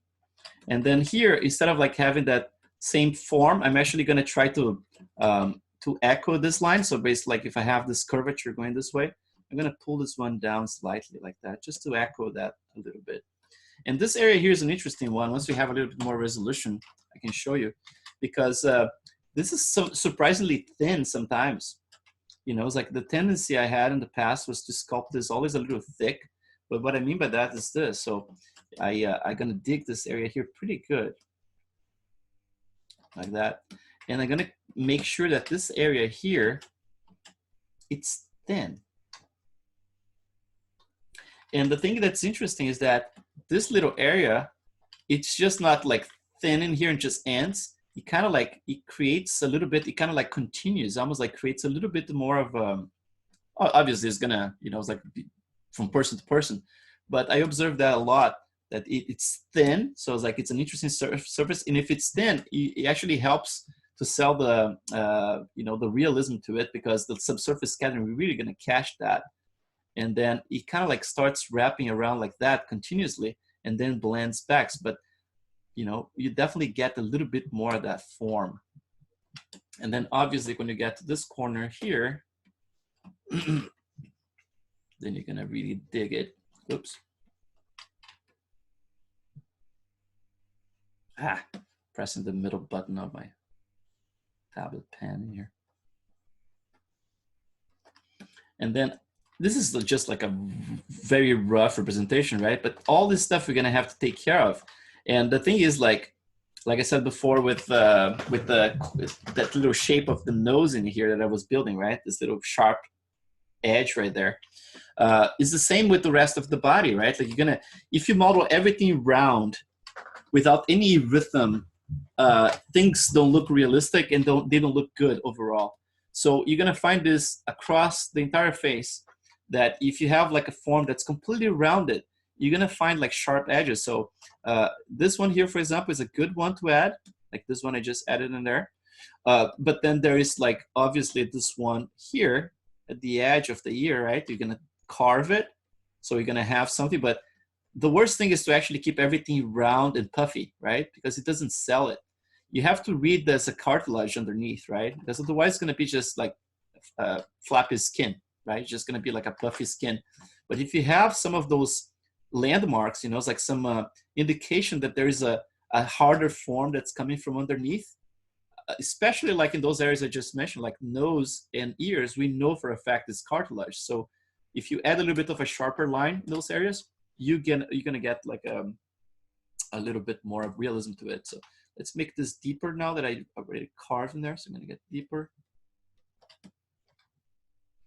And then I'm gonna keep building things up as I go. I'm gonna bring this up a little bit deeper in here as well. So I'm gonna go pretty deep right there. This area here, you know, again, like it's gonna be like person to person, but the tendency is to, this one actually dissolves and fades away. So instead of like going all the way out like that, I normally actually start like bringing in around here and actually do a blend of both. So kind of like go out and then in around here. And then right in the middle here, I create almost like a blend. So let's just open this up. And again, this is like a generic ear without any reference, right? So it's gonna be just the beginning of something that I can actually extrapolate later. Let's just flare this and just smooth it out. And then let's do add this for me here. Dig a little deeper. Everything, it's like it's as complex as you want to push it, you know? You can stop at any point and just get it like, oh yeah, that looks like a ear, it's done. But if you really want to observe things, like you can push those things forever, you know? It's like ears there, they can have like very complex forms. Same with the nose, same with eyes, everything, you know? And like they say, you know, it's like artists never finish the work, you just abandon it. It's just like at what point is worth to abandon it, you know? It's like, when is the ear good enough that you just like, okay, it's good, I can just like move on to the next thing, right? And I work in circles. You're gonna notice like everything I do is in circles. I go work in the eyes, work in the mouth, work in the nose, work here. Then I go in a circle again and do the same thing over and over. So at some point, I'm just gonna abandon things that are not looking good at all and just move to the next one, because I want to keep a balance, right? It's very important. So so this is another form that I normally add. So basically, like there is a little, again, like in the spirit of keeping the cartilage revealed, right? And then it's basically like a mix between what's cartilage and becoming like soft skin. So I'm gonna add a little bit of this hooking here, right? And then around here, I can actually add another wrinkle. And then this wrinkle can be echoed later by other wrinkles they're gonna support around here. So you just imagine like when you're sculpting that there's like softer forms and then harder forms. And the harder forms are the support for everything. So it's almost like a collision, almost like waves, right? Like they're colliding against those rocks. And then you're just like incorporating those volumes. So if I'm gonna sculpt like some wrinkles, I'm probably gonna put them right against this harder surface right there, right? And same is gonna happen around here. So I'm gonna sculpt this because I know it's a cartilage. And then around here, I'm gonna build up this area because I know there's more mass in there as well. So it kind of goes and makes a little contour in there. I'm gonna pull this one up a little bit just to create this little hook in there. And again, like it's gonna be very different from person to person. This sometimes gets very tiny and very, you know, close together. Sometimes it's more open. The important is to get like, you know, the opening of the ear, like in the structure of it, like to have some kind of variation. See how simple the silhouette it is right now? So like it's super simple, right? But then as we do this kind of stuff, we can make, for example, this form here to be the dominant one. So we can actually make like this whole thing here to break the silhouette, right? And become the dominant form. So basically like it goes all the way from here and then blends into that one and then blends into that one. This one becomes more shallow again.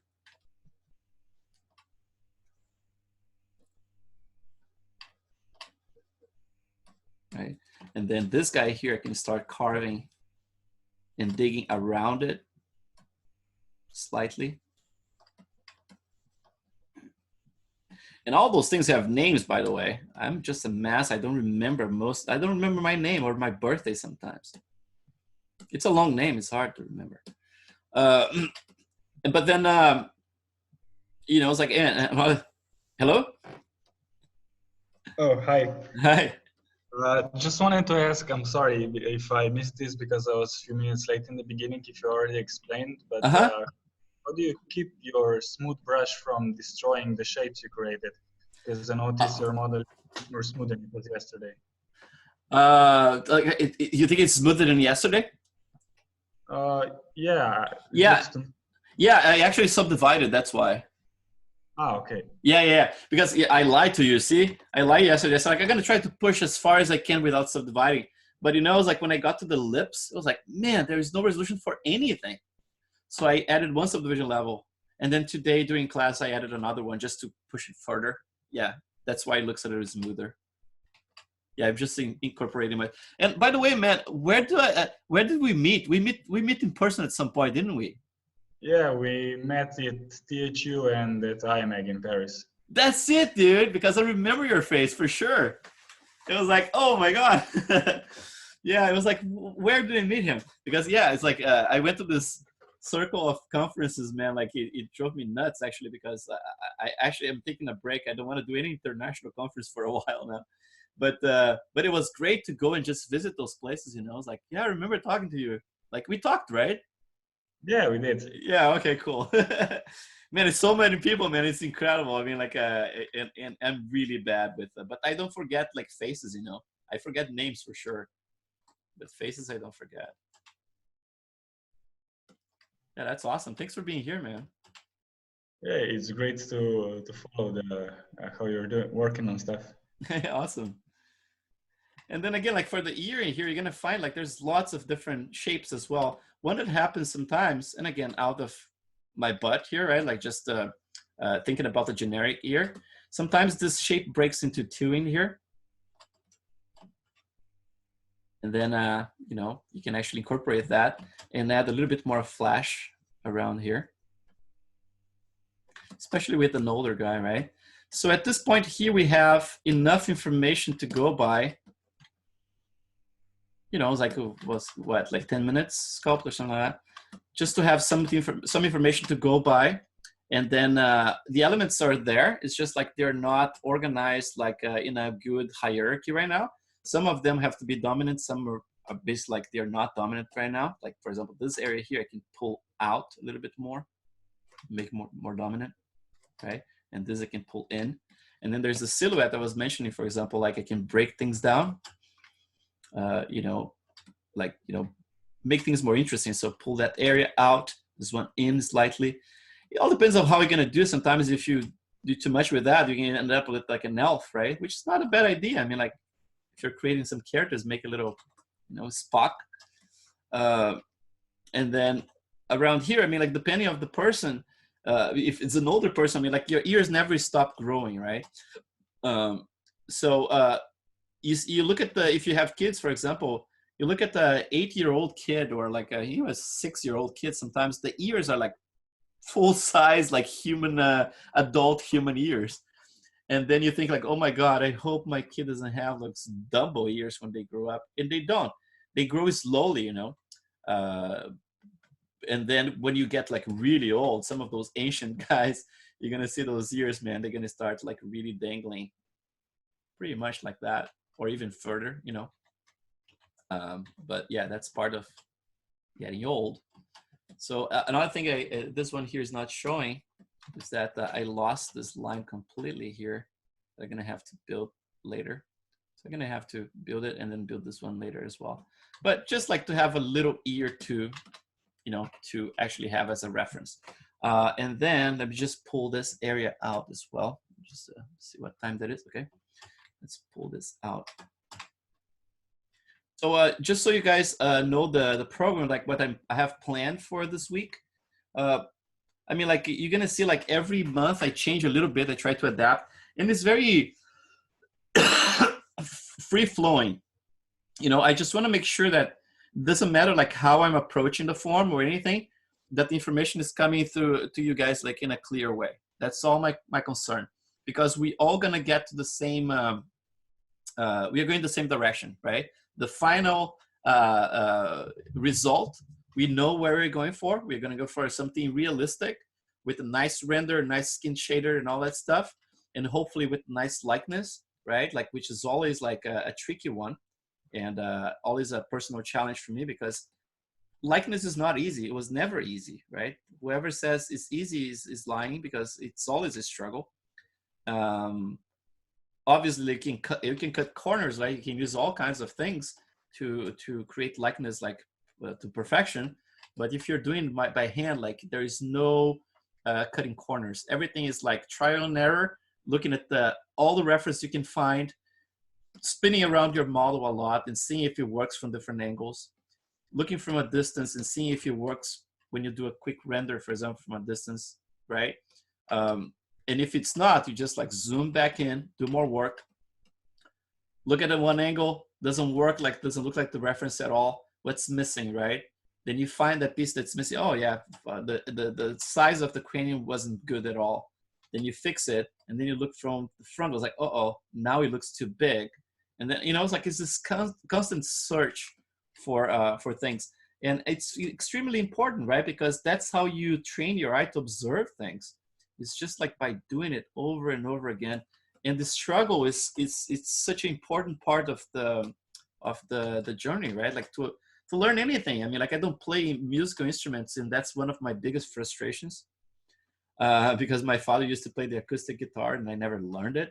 But I'm a big fan of guitar playing, right? Like, I have like 500 CDs, and I would say like 95% of them are like guitar playing related. So I study a lot, and I know a lot of the guitar players out there, like from blues to, progressive metal and everything in between. And I really admire that. And I know how much work goes into practicing those things, you know. It's like to become a master of anything, it's just like a lot of practicing, right? So there's no shortcut. It's just hard work. And then there are guys like King Jung Ji, right, who are gonna lie to you, say like, oh, there's nothing special about it. I just did it a lot more than other humans. Like, no, dude, you're a special type of human being. Like, you are not like us. That guy is insane. If you probably know him, but if you never checked, man, check King Jung Ji's stuff. He draws like those gigantic pieces. And the crazy thing about the guy is that he has this gigantic library in his own brain that he says he developed just by doing a lot. But to me, it's alien technology. It has to be. And the thing is, like, it's not like he observes something like he look at an object in real life, right? And he observes just like the 2D representation of it. It's almost like his brain is actually 3D scanning it. So he realizes like how that whole thing is in 3D space, right? And then when he draws it, he doesn't do a sketch. He doesn't need sketches, right? Sketches for little girls like us. The guy goes like straight on like a fish eye lens, so he distorts everything in real time. No sketch. Everything is not planned. Like, basically, like he projects, I think, from his brain into the canvas. And then when he finishes the composition, everything is perfectly in place. The composition is perfect. Everything is in perspective. There's nothing boring about it. And then you think like, oh, a guy with a brain like that's very mathematical, right? Like, he's probably like a very good technician, but then he's not very expressive. And then you realize that he's extremely expressive as well. And everything is very full of style and everything. So it's like, man, that bastard has it all. So yeah, but common humans like us, we just, we do it a lot, and then we learn with the mistakes, and that's it. But I believe he does the same too. It's just that he has a special type of brain. That's all it is. Hey, Chris. Hey. Just when you were talking about the elastic brush, Mm-hmm. if you were working on this portrait and got to an advanced stage where you're already in HD geometry and everything, yep, and you want to go back and rework some of your shapes, how do you go about that? Like, do you use some of the elastic brushes and get out of HD and go to your lowest subdivision, or do you do it in HD? How do you go about doing that? Yeah, it depends of how far you want to push the forms, right? Like if you're really focusing on the primary forms, for example, I would go as far as getting out of HD completely and going to really to the base forms, right? And going to the lowest levels, like even around here, right? And then really using the clay build-up just to very slowly build those forms and then tweak them, right? But then the clay, the elastic brush I'm gonna use more like if I have like a series of wrinkles around the eyes in here already with the pores assigned and everything, right? And I don't want to redo the thing entirely. So I can actually use a combination. I go a couple of steps down in HD, right? Go to HD mode first, go a couple of steps down inside of HD, and then you build up those forms and then tweak them with, you can either use like the clay build-up or the elastic, but then you can go to the highest level, and then with the elastic, you really go and do like the fine tuning, you know, of the wrinkles. But for the overall forms, like bigger forms, I would go as far as, you know, out of HD, depending on how far you want to push the forms, you know. Like if I'm thinking more like the subtle fatty pads that are, say, around on the lower cheeks, around the mouth, and closer to the nasolabial. So I get out of HD, I go to my lower subdivision levels. But if I use the clay buildup brush at that point, does it erase some of the HD details that I've built up? Not at all. Yeah, if you go far enough, for example, like if I have even here, right? Like if I have a pore, let's get my pore brush here, which is named the butthole brush. It's the famous butthole brush. So if I have something like that, right?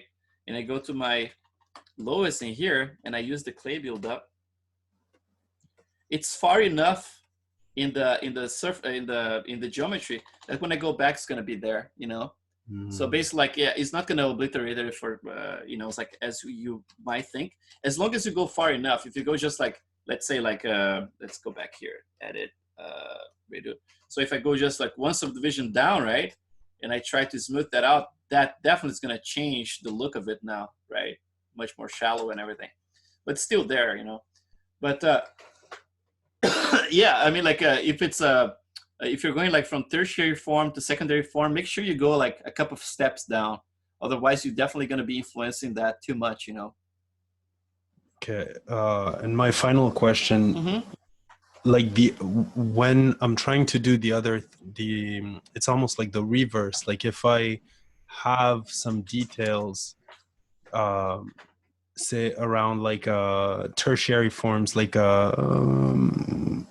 pores, or if I want to erase a certain section, like the only way I go about it is I basically have to go in each subdivision level and sort of smooth it or erase it at each level. Is there something faster? Yeah. So so one thing that we realized a couple of I think it was in the June class, or maybe the July even, is that before, for example, like every time you enter HD, there is a way, for example, for you, before you start adding any pores or anything, you can save a morph target. It's a temporary morph target, because once you get out of HD, it's gone, right? It's gonna basically like you just work for that session specifically. But if you save a morph target right when you enter HD, you can put all the pores in place, and then at any time you can use the morph brush, and you can use a very low intensity for it, and you can blend things back just the way you want. For example, like if you went too far, for example, with the depth, you can actually recover some of that depth, you know. And the other thing that you mentioned is like, can I do it faster if I want to smooth things out, right? There is a brush in here that one of my students pointed me to, and I knew it before, but I forgot, but he reminded me. If you go to Lightbox, there is under brushes in here. You're gonna go to smooth, and then there's this guy here, which is called Smooth Stronger. This guy here. This guy here, he really, you know, smooth things out. So for example, it can be in HD sometimes, and you use it, it just like smooths like straight away. You don't need to go a couple of subdivision levels, you know, down. But if you have trouble still using it, then you're probably gonna have probably like go down one subdivision level and then smooth and then go back to it. But it should do a much better job smoothing very strongly, you know. Okay. So, yeah. Yeah. So let's see. We're at I have like 15 minutes. You guys feel free. Like any questions, I'm here to answer. I'm happy you're doing a portrait that isn't smiling. Yeah. It's so much easier to follow. study from.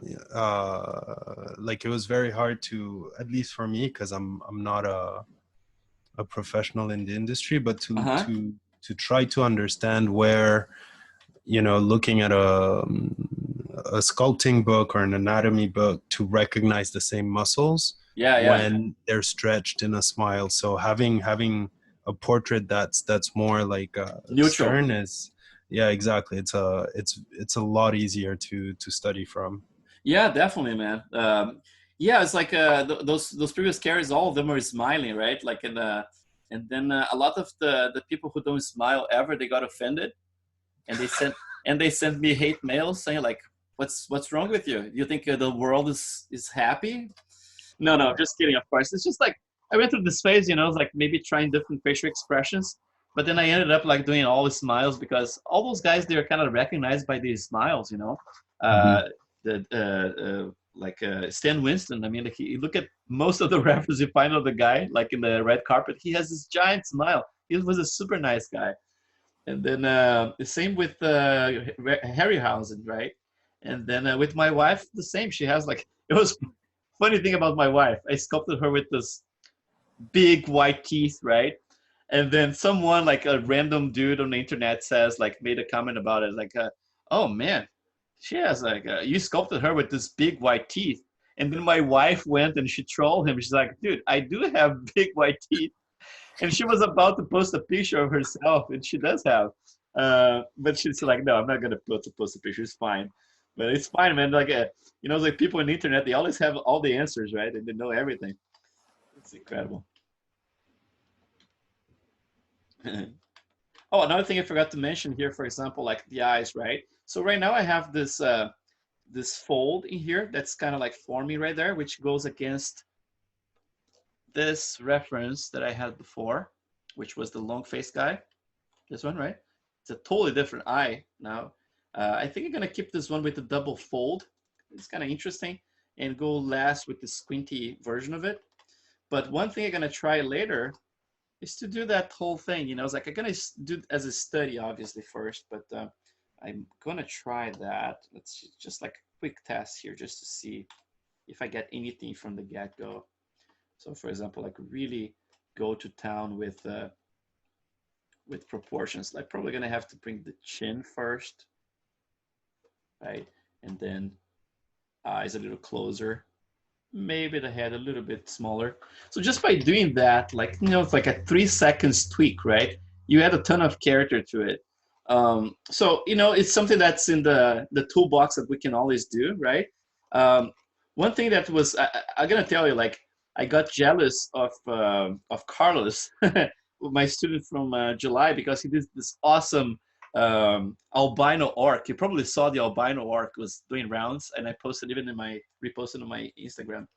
And I was like, oh my God, he's using the techniques that I was teaching him, but he's creating something unique, something cool, you know? And I was like, man, I miss doing that, like distorting the model and creating a little bit more of a stylized version.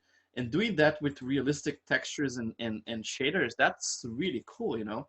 So that's why I was tempted to do this one, because you guys already got access to the other classes that have like the smiley people and also the more realistic approach. I'm gonna keep the realism in the shaders and the way I sculpt things. But in terms of the primary forms, I'm really thinking about exaggerating things to make more fun, you know? Just to make things more fun. And unique, right? Like it's good to keep things unique.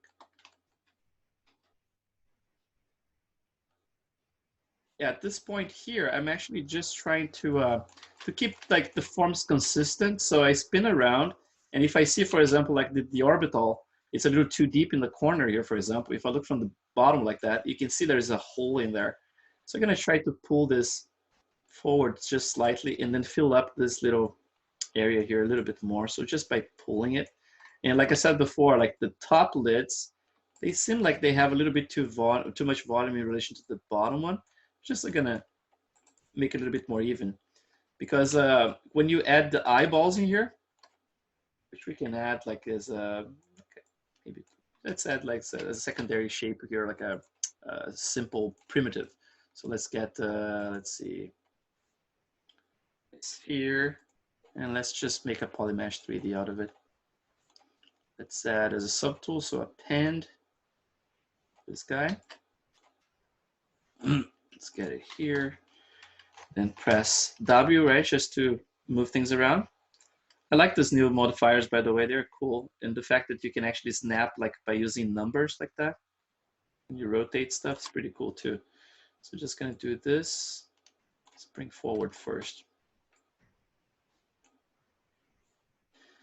Yeah, sculpting is, the amount of possibilities is so infinite, right?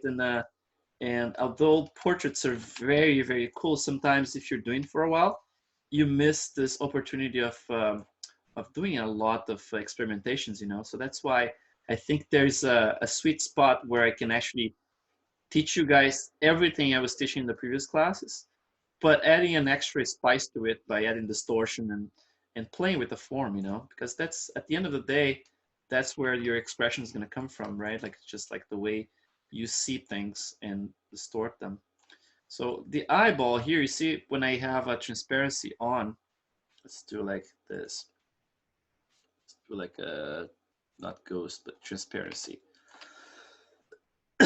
You see that the tendency, you know, is like if you don't have experience, is to put the eyeball probably like right in the middle. So basically like the eyeball, it's like right the middle of the opening, right? Like, so the center of it.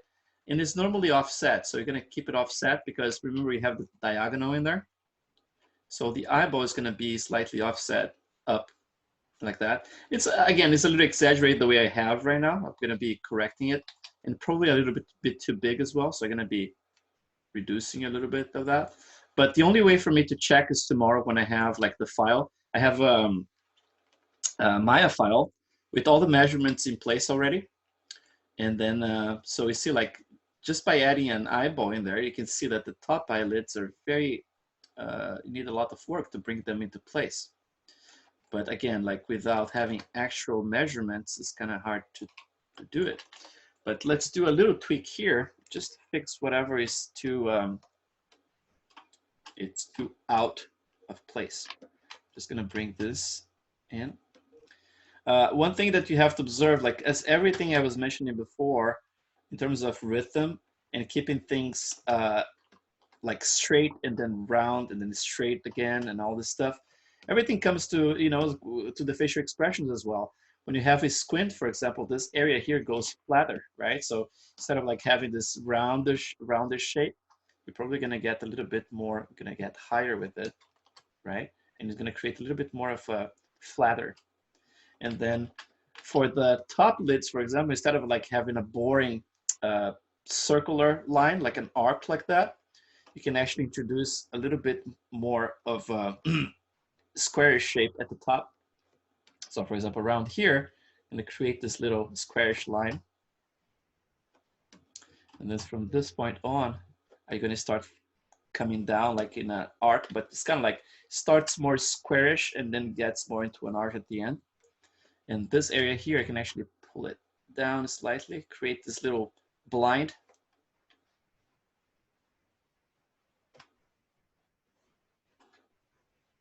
And then one thing to remember, obviously, is that if there is an eyeball underneath, right, the eyeball is going to be creating a pressure over the surface of the eyelid, right? So you're probably going to have an echo of that form represented somewhere in the eyelids, right? So if you have the eyelid in there, you're going to have a perfect offset between the eyeball and the lid itself.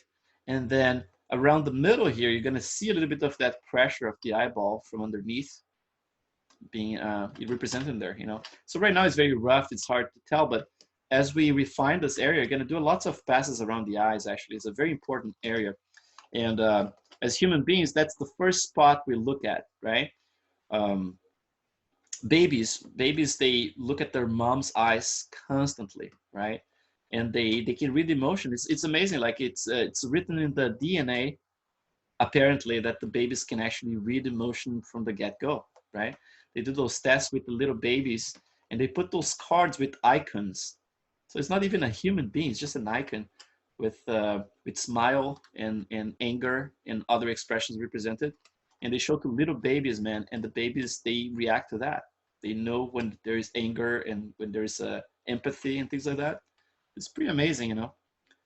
Obviously, there's a lot of studies and stuff that you never know if it's just someone trying to put some, trying to get some grant for some research or something like that, or if there's actual, you know, truth in it.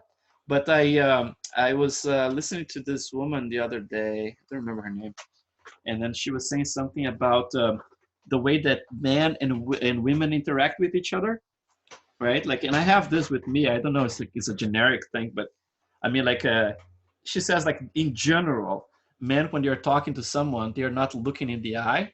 So, for example, like, it's two dudes, right? We are just hanging out, and we are having a beer and stuff. And sometimes you're just like, you know, it's like talking side to side, side by side like that, and just having beers and stuff. And then women, they need that eye contact constantly, right? And then the way that she explained that is that back in the day, when man was actually in charge of finding food and going to hunt, for example, they have to keep their eyes like really close to the target, like the hunt, right? So they have they're right behind a bush, hidden, and they are looking at the hunt right there. There's a bull or something, and they are talking side by side like that, not looking at each other, because they have to keep the eye on the prize right there. Otherwise, it can be eaten by some animal. And with women, I mean, like what she says is that they are basically like in their, I don't know, house or cave or whatever it is, taking care of each other's babies, right?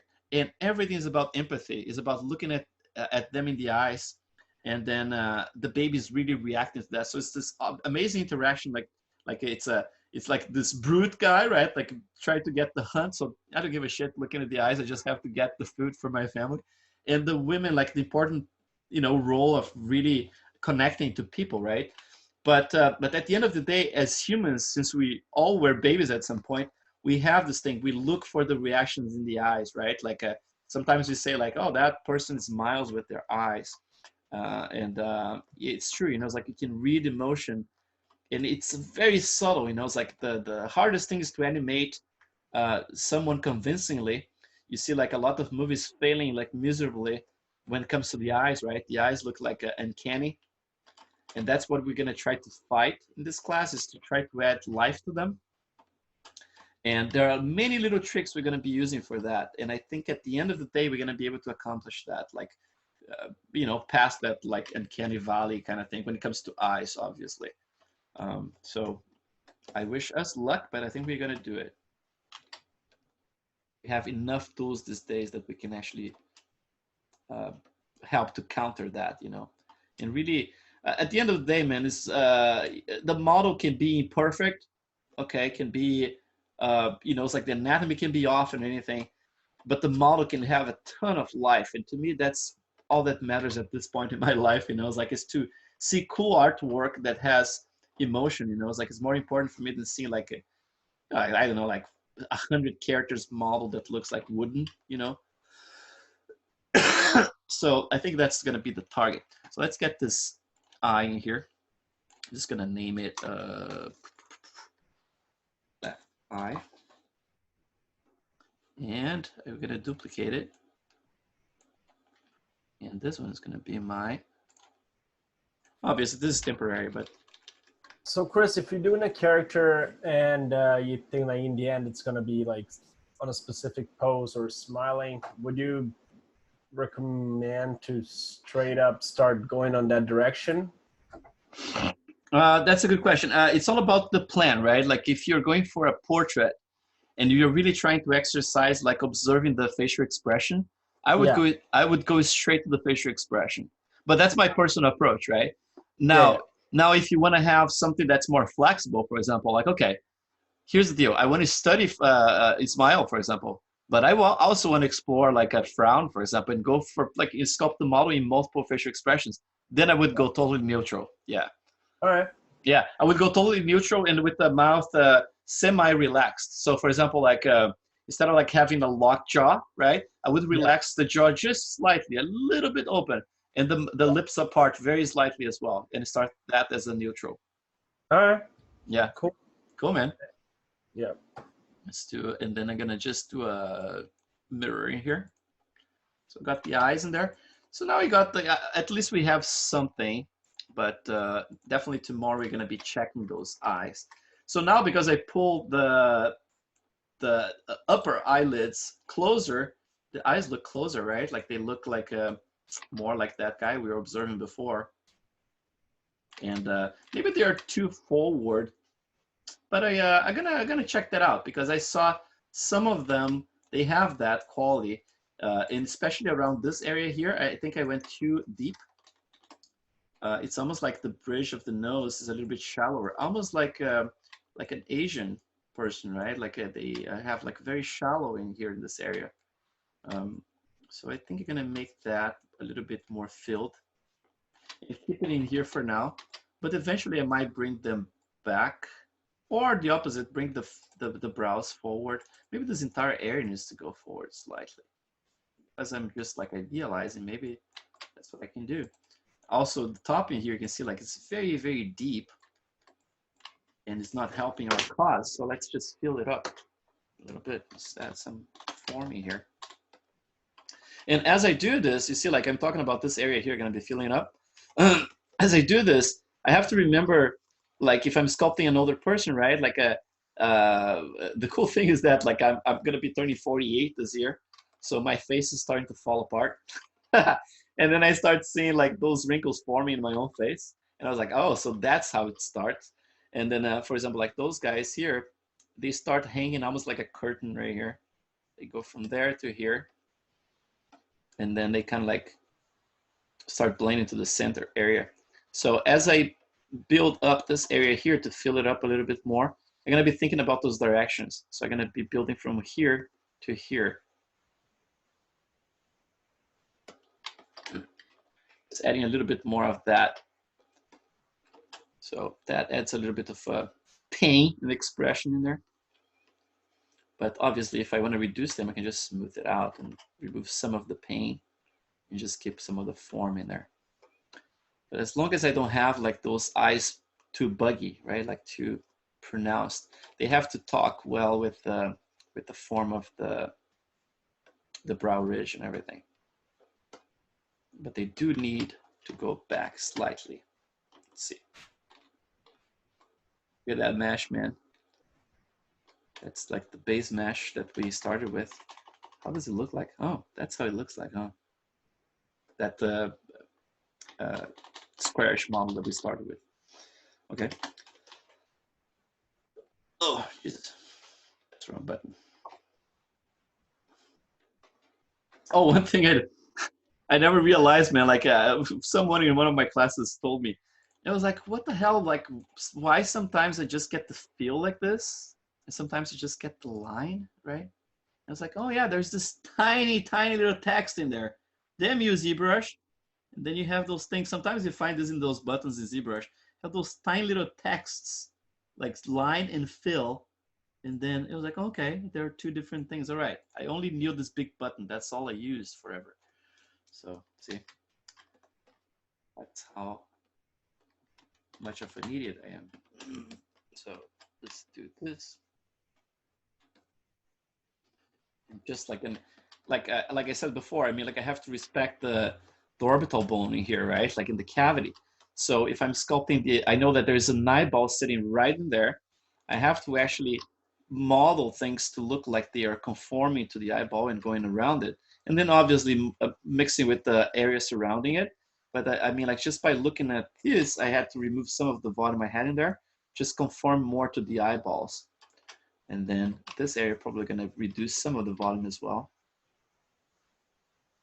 And then the thing about like sculpting anything, right, is that at least in my experience, it takes about 10% of the time to do like 90% of everything you see, right? It's like it's fast. You get like something quite fast, but then it takes 90% of the time to reach the other 10%. And that's how it goes, you know. It's like you do a sketch very fast, and then the refining is what takes forever, right? Especially when you get to tertiary forms and all that stuff. So you see, like from yesterday to today, this guy changed completely. He's a different character already, and it's gonna keep changing, you know. And that's why I appreciate what I appreciate doing concept straight in 3D, because I get like those multiple characters, and my brain kind of registers every step. So I know that, okay, if I need to accomplish something that I just got by accident in the next model, I know what I have to tweak, right? So I kind of keep that in memory. And then you keep exploring, you know. It's like if something goes wrong, you can always go back a couple of steps and then bake that model and save as a separate model you can use to blend back. Or you just keep moving forward. I normally, like, I just don't give a crap. I just keep moving forward. And if I have to recover something, I try to redo it. And yeah, it's very organic and not very smart sometimes. But it's just like it's a trip for me to just like explore and I never know where the model is gonna end. I don't have a plan. Like obviously, like I know I want to do a portrait, right? And I know I want to be a Native American Indian. How the guy's gonna look like, what the light's gonna look like, anything. Like, man, I'm gonna be experimenting with you guys in real time and see where we go, you know. And I think you guys gonna appreciate that, because I'm gonna get in trouble a couple of times, and you're gonna see that in real time. And that way we all connect and around the same problems. Let's do this. Add a little bit of that cartilage, a little split that I forgot to add before. We are looking at the reference.